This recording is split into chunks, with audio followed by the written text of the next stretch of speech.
warahmatullahi wabarakatuh.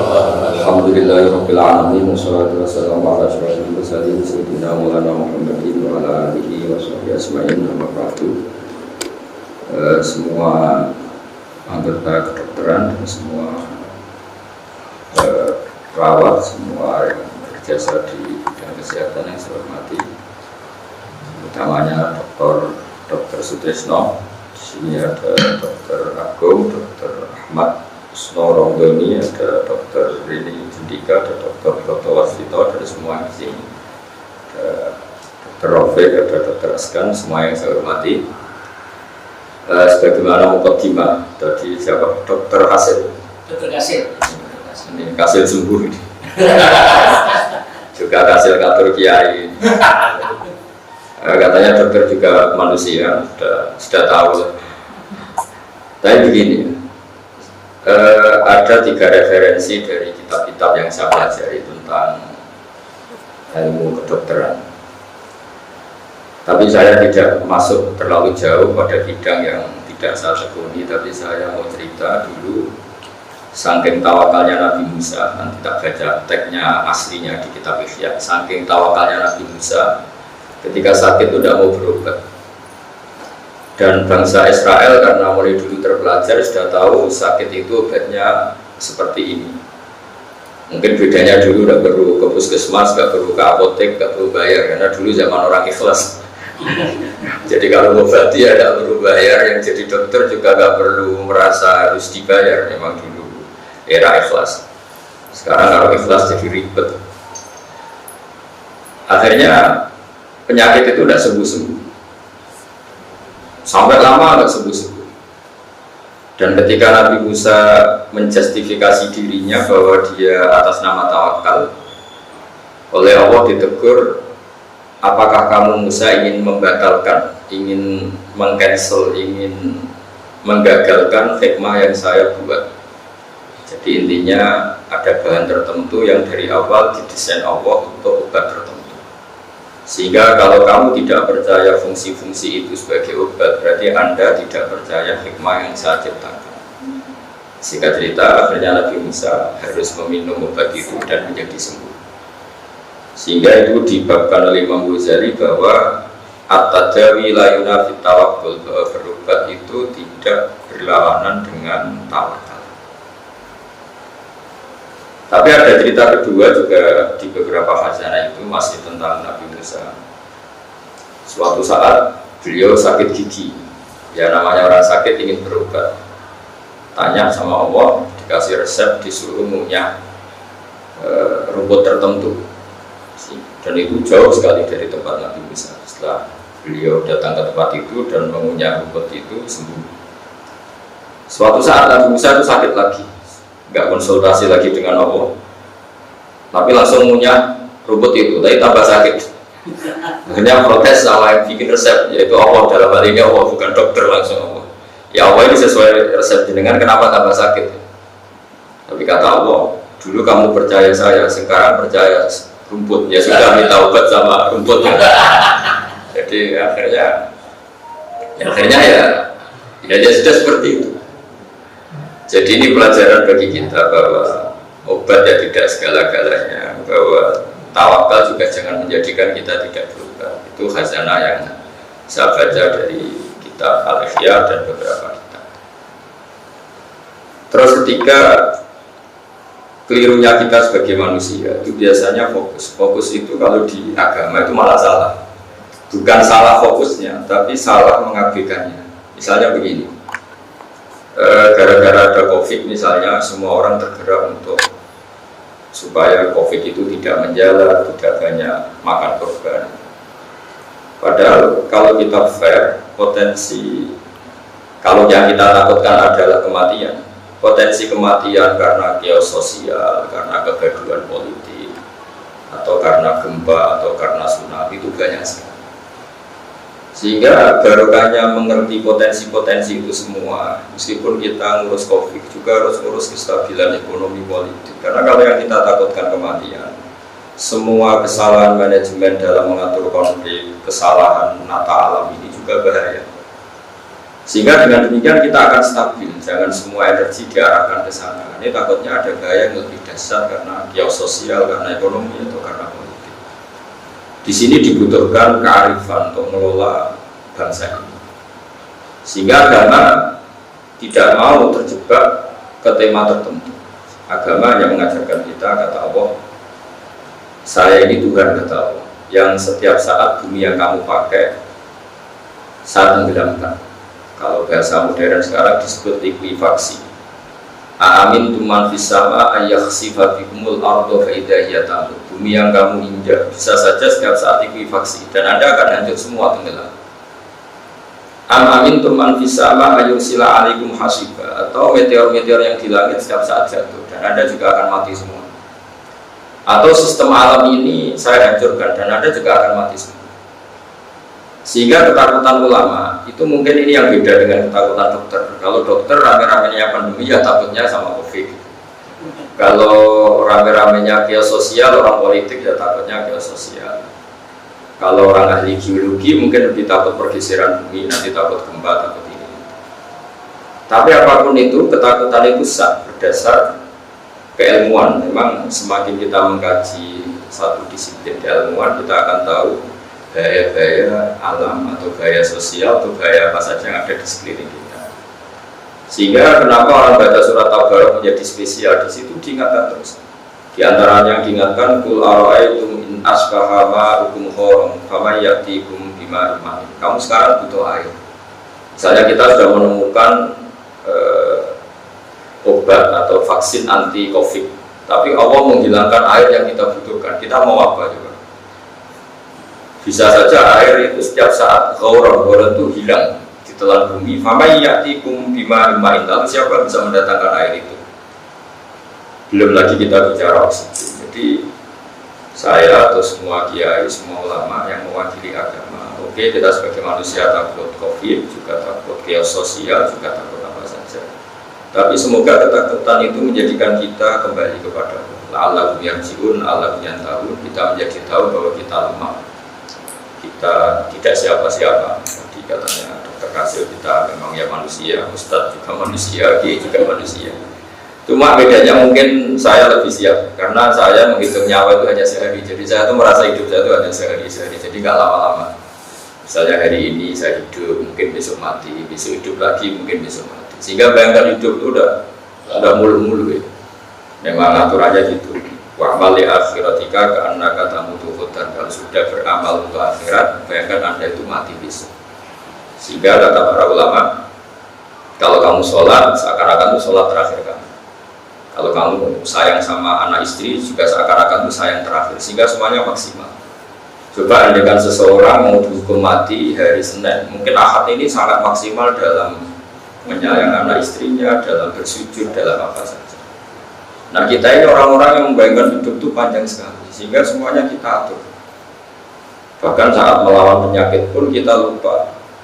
Artinya kita lupa gini, kita melawan COVID itu bukan karena kita ingin menemukan obat dengan makna supaya sembuh, tapi kita memang benar-benar ingin hidup lama dengan bayangan yang mungkin negatif. Kalau hidup lama mungkin kita bisa punya rumah yang mewah, punya macam-macam. Ini yang tidak diinginkan Islam, al-hakumut takatsur. Jadi bayangkan hidup lama tapi dengan bayangan khayal. Tapi coba kita lebih ke yang lebih Islam, bahwa bayangkan hidup lebih lama supaya ibadah kita lebih lama, supaya sujud kita lebih lama, supaya manfaat kita lebih lama. Itu yang diinginkan Islam. Jadi ingin hidup lama tapi bukan karena sebagian nafsu kita belum terturuti, tapi ingin lebih baik. Sehingga Nabi dalam sebuah hadis mengatakan, silakan kamu berdoa panjang umur, fa innal mu'mina la yazidu umruhu illa khairan. Karena orang mukmin bertambah umur pasti tetap tambah baik. Nah, tambah baik ini disarai oleh beberapa ahli hadis bahwa andaikan Anda dalam keadaan sakit terus pun, mungkin itu ya baik karena itu menjadi kafarah dosa kamu.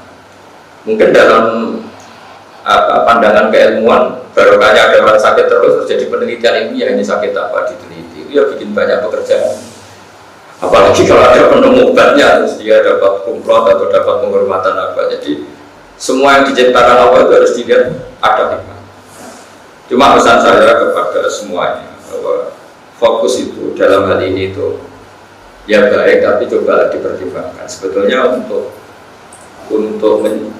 menjaga dari semua bahaya itu, kalau kita bicara misalnya tanyakan ahli geologi, mungkin mereka tahu ini gerakan tanah sudah begini, karena nanti yang ahli laut ingin tahu ini abrasi setiap menit terjadi begini setiap tahun. Mungkin yang ahli meteorologi begitu, ini alam sudah gini, mungkin yang ahli apa, dan semuanya yang di sekeliling kita ini, alam ini sebenarnya mengarah ke kehancuran, bukan menuju yang lebih baik.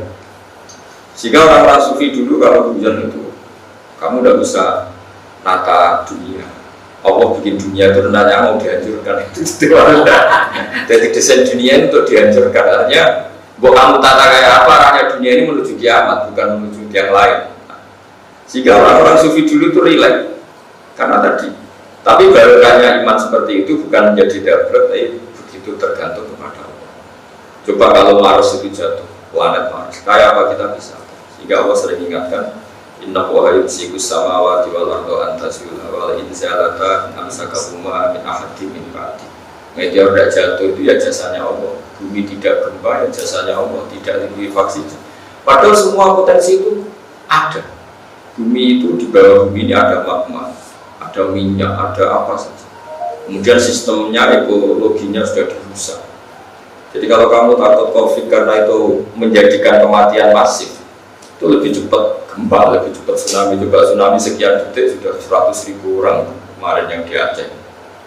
Nah, maksud saya dengan mengingatkan seperti ini bahwa dengan segala pandemi yang ada di dunia, dengan segala resiko yang ada di dunia, sebenarnya yang kita alami sekarang sudah luar biasa.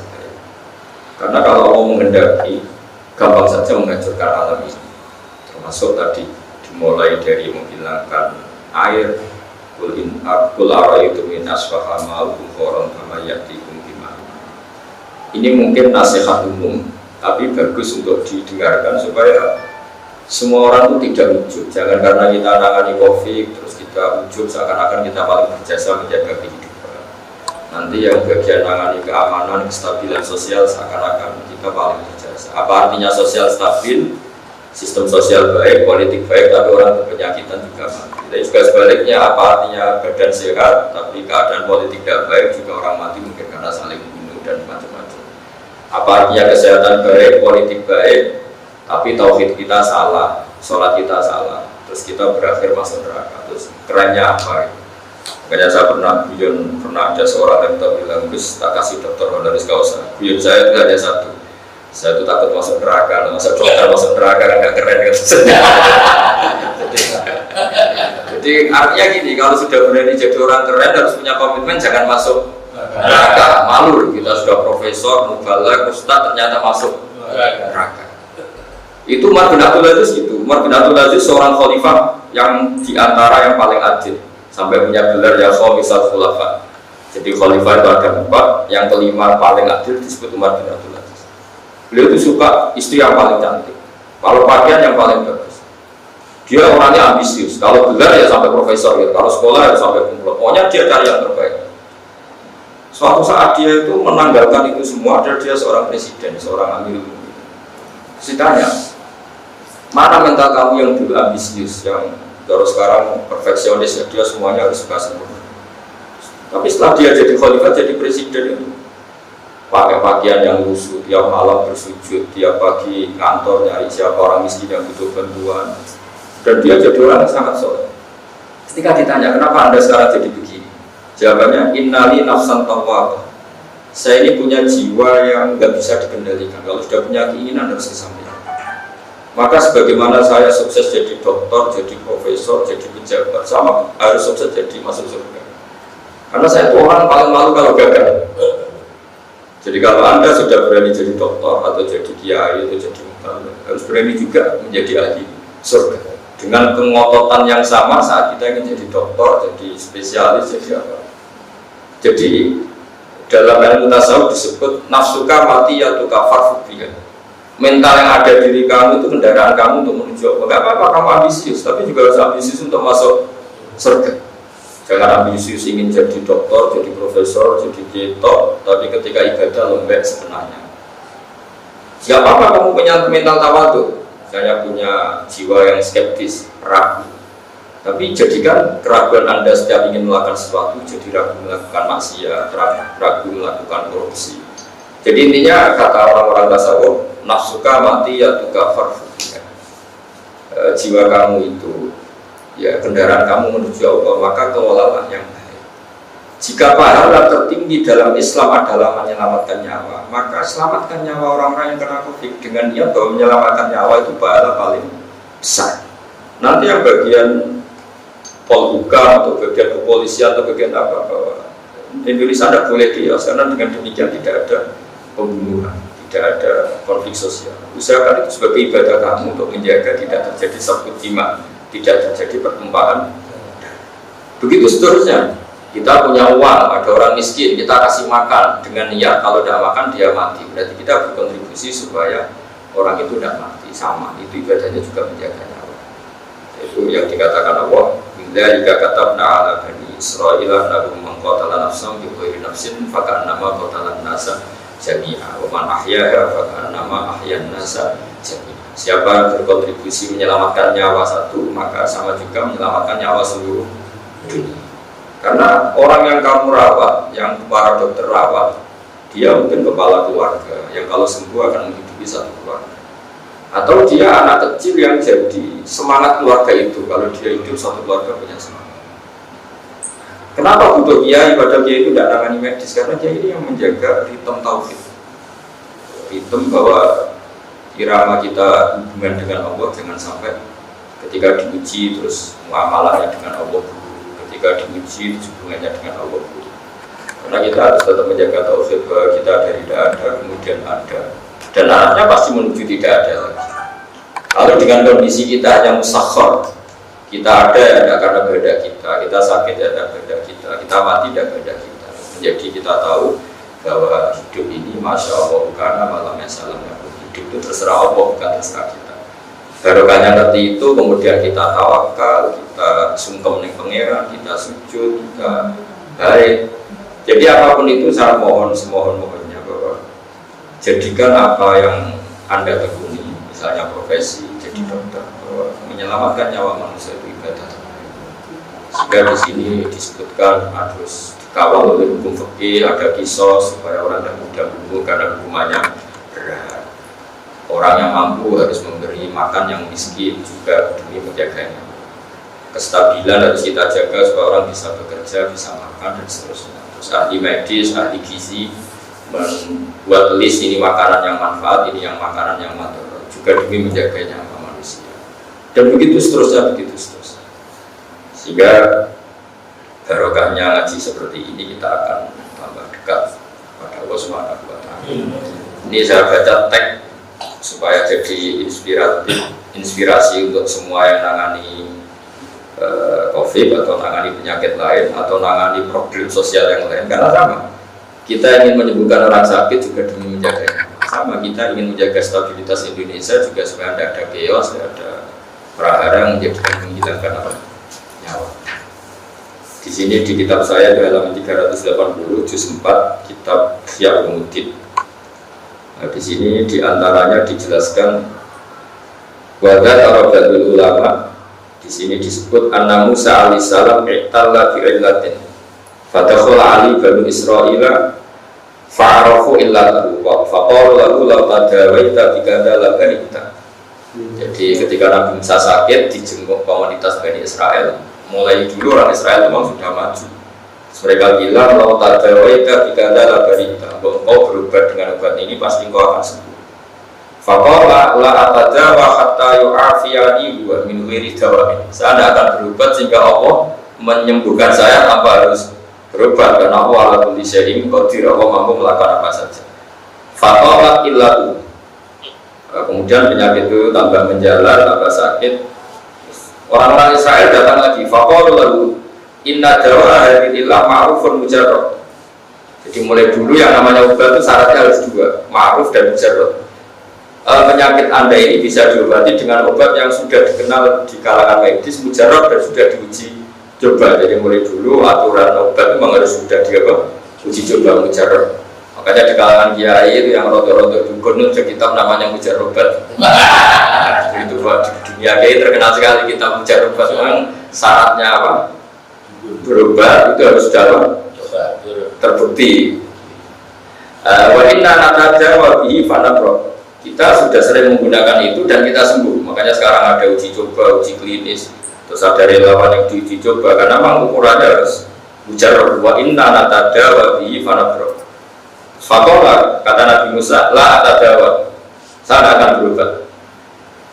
Terus di sini dijelaskan fa'auhallahu ta'ala ilaihi, karena Nabi Musa seorang nabi diberi wahyu, wa izzati wa jalali la abroktuka hatta tatadawa bima dakaruhu laka. Jadi ini nabi juga harus kadang medis. Kata Allah, demi keagunganku kamu tidak akan sembuh sehingga kamu mengkonsumsi obat yang diresepkan para dokter itu. Kadang-kadang kiai juga harus duduk sama dokter. Jadi ya kali ini saja, jangan sering-sering. Jadi jelas kalimatnya itu wa izzati wa jalali la abroktuka hatta tatada wa bima dakaruhu laka. Dakar itu kalau dalam ilmu nahwu itu yang mereka resepkan ke kamu. Jadi kamu harus konsumsi obat yang diresepkan oleh para dokter. Terus faqala lalu dawuni bima dakartum. Setelah itu Nabi Musa bilang, wahai para Bani Israel, silakan sekarang saya obati dengan apa yang kalian resepkan. Fadawahu fabar. Mereka mengobati Musa dengan resep itu, kemudian dia sembuh. Nah, ketika dia sembuh, Nabi Musa itu kan bawaannya protes karena orang Israel dia, bawaannya protes. Fa'aujaza fi nafsihi min dzalik. Lalu Nabi Musa itu gamang. Ini Tuhan katanya ala kulli syai'in qadir, menyembuhkan saya harus lewat obat itu. Jadi mulai berutuh. Nah, dia karena didikan tauhid, agak tauhid mungkin garis keras atau garis lurus tidak tahu, pokoknya tauhidnya itu agak keras. Ini Tuhan mau menyembuhkan saya harus lewat dokter, harus lewat konsultasi, harus lewat obat. Padahal Allah ala kulli syai'in qadir, Allah itu kuasa. Makanya fa'aujaza fi nafsihi min dzalik. Dia agak gedumel, kok gitu, ngapain gitu, ngapa bisa tambah itu semua. Fa'auhallahu ta'ala ilaihi aratta antu betilah hikmati bitawakkulika. Musa, kamu ingin menggagalkan skenario saya. Misalnya Allah bikin jahe misalnya untuk mengangkat badan misalnya, bikin ini untuk ini. Kamu sama juga ingin mengcancel, membatalkan apa yang saya program. Allah kan tentu bikin dokter untuk mengobati, masuk dokter kon macul gitu. Ya kan semua itu diatur sedemikian rupa. Ya di mana-mana kan fungsi apa makanan atau fungsi apa kan sesuai fungsi yang diinginkan Allah. Nah, kalau kamu anti berobat berarti anti hikmah atau anti fungsi, menggagalkan hikmah yang sudah saya rencanakan. Akhirnya Nabi Musa intinya tawakal itu bukan harus berhadapan-hadapan dengan medis juga tidak harus menghilangkan tawakal. Karena ketika kita berubah sebetulnya hanya kita pakai sesuatu yang oleh Allah memang didesain untuk penyembuhan. Jadi makanya terus Nabi Musa dijawab oleh Allah, aratta antu betilah hikmati bitawakuli. Kamu jangan mentang-mentang Nabi kemudian Anda hanya tawakal, kemudian Anda membatalkan atau tidak percaya terhadap hikmah yang saya ciptakan pada sesuatu. Jadi intinya dari referensi-referensi ini kelihatan sekali bahwa berikhtiar itu tidak mengganggu tawakal juga tidak boleh sampai mengganggu ikhtiar. Nah, kemudian yang terakhir yang keempat saya pesan ke semua tim medis, tetap sisi kelemahan manusia itu kita jaga. Tapi ya tidak harus medis kiai karena Allah itu paling tersinggung ketika seseorang itu merasa kumur. Karena tadi sudah saya katakan, apa artinya kesehatan kita terjaga, tapi secara politik kita tidak stabil. Akhirnya ada satu dima, saling tikam, saling kios sosial. Begitu juga apa artinya politik stabil, semuanya stabil, tapi orang minum minuman yang memabukkan, akhirnya di luar sadar merkosa, di luar sadar membunuh, di luar sadar bahwa kecelakaan di mana-mana karena nyepet dalam keadaan mabuk. Apa saja yang menjadikan penjagaan nyawa manusia. Jadi di antara akidah sunnah itu hifdzun nafsi, bahwa jiwa manusia harus dijaga sedemikian rupa. Sampai narkoba diharamkan karena potensinya juga pembunuhan. Orang tidak niat bunuh gara-gara kena pengaruh narkoba bunuh, gara-gara kena pengaruh narkoba mikirnya ngawur nabrak orang lain. Dan begitu seterusnya. Begitu juga orang terlalu mabuk cinta, mabuk harta, itu juga orang-orang yang akhirnya menghalalkan segala cara. Gara-gara itu korbannya jadi dendam, jadi bias sosial. Apapun itu dari segi sosial manusia, belum sistem alam. Gara-gara kita perlu serampangan ekosistem rusak alam ini bisa menjadi hancur. Makanya Allah sering ingatkan, amin tuman fisama ayakhsifa bihumul ardo fa idza hiya tamur. Bahwa bumi yang kita injak, yang kita pakai ini punya bumi yang sangat rentan karena di bawah ini ada magma, ada minyak, ada macam-macam. Yang potensinya itu hidup bukan abadi. Jadi semua desain bumi ini potensinya malah hidup bukan abadi. Sama potensinya alam langit itu jatuh bukan diam di sana. Sehingga kita selamat sampai sekarang itu piro-piro, Jawa itu piro-piro. Sehingga Allah selalu mengingatkan kamu bersyukur sama saya. Kalau saya sudah ingin menghancurkan, kata Allah, kalau kamu pasti hancur semua karena dijatuhkan satu meteor saja bisa jadi bahaya. Laut ditumpah Jawa jadi abrasi atau jadi tsunami sudah jadi bahaya. Jadi saya mohon meskipun yang kita ada di sekarang COVID sebetulnya bahaya mengancam manusia itu apa saja. Ini yang selalu diingatkan Allah di ayat Qul wal qadiru ala yafasa alaikum adzabam min fawqikum aw min tahti arjulikum aw yalbisakum syi'a wa yudhiqa ba'dakum as-sabat. Katakan Allah adalah zat yang mampu dan setiap saat bisa menurunkan azab baik dari langit, misalnya meteor jatuh atau Mars jatuh, atau dari bumi, misalnya terjadi likuifaksi.